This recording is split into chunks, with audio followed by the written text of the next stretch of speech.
Forrest Gump by Winston Groom. Retold by John Escott. Level 3. Chapter 1. School and football. I was born an idiot, but I'm cleverer than people think.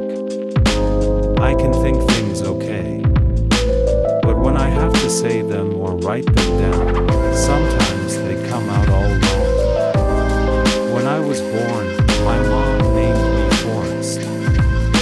My daddy died just after I was born. He worked on the ships. One day a big box of bananas fell down on my daddy and killed him. I don't like bananas much. Only banana cake. I like that all right. At first when I was growing up, I played with everybody. But then some boys hit me, and my mom didn't want me to play with them again. I tried to play with girls, but they all ran away from me. I went to an ordinary school for a year.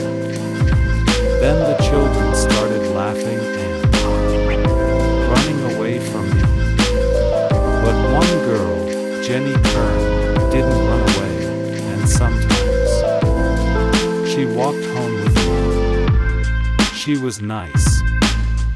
Then they put me into another kind of school, and there were some strange boys there. Some couldn't eat or go to the toilet without help. I stayed in that school for 5 or 6 years. But when I was 13, I grew 6 inches in 6 months.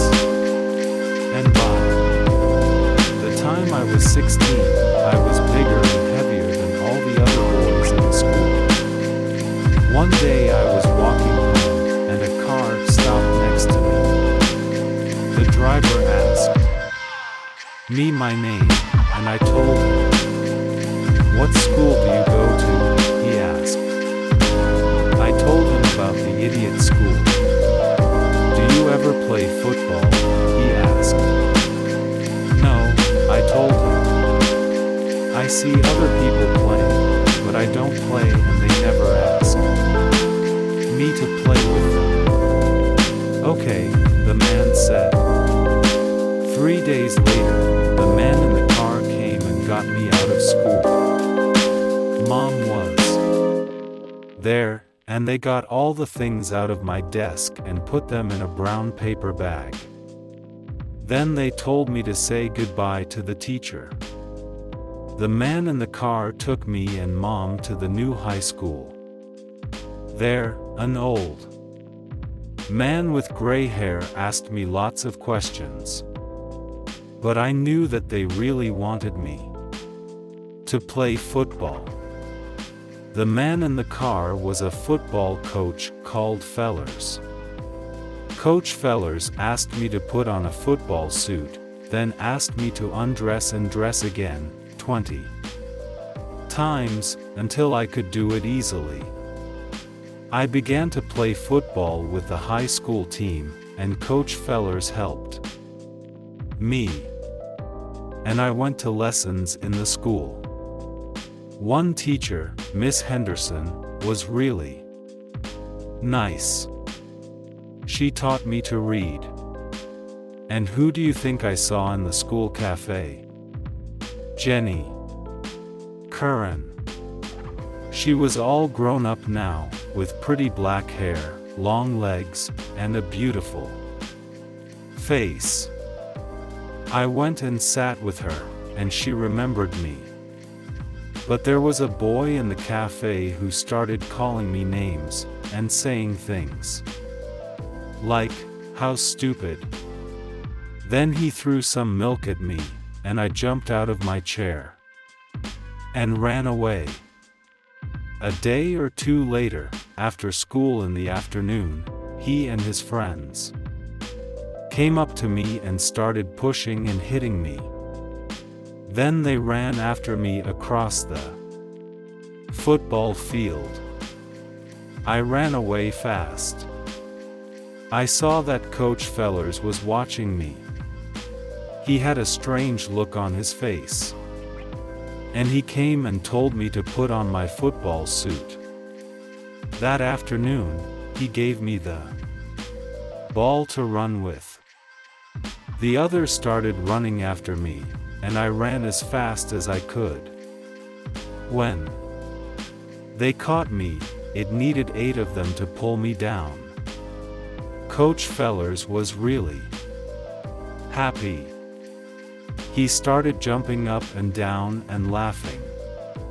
And after that, everybody liked me. We had our first game, and I was frightened. But they gave me the ball, and I ran over the goal line 2 or 3 times. People were really kind to me after that. Then something happened which was not so good. I want to take Jenny Curran to the cinema, I told Mom one day. So she phoned Jenny's mom and explained. Next evening, Jenny arrived at our house, wearing a white dress, and with a pink flower in her hair. She was the prettiest thing that I ever saw. The cinema was not far from our house.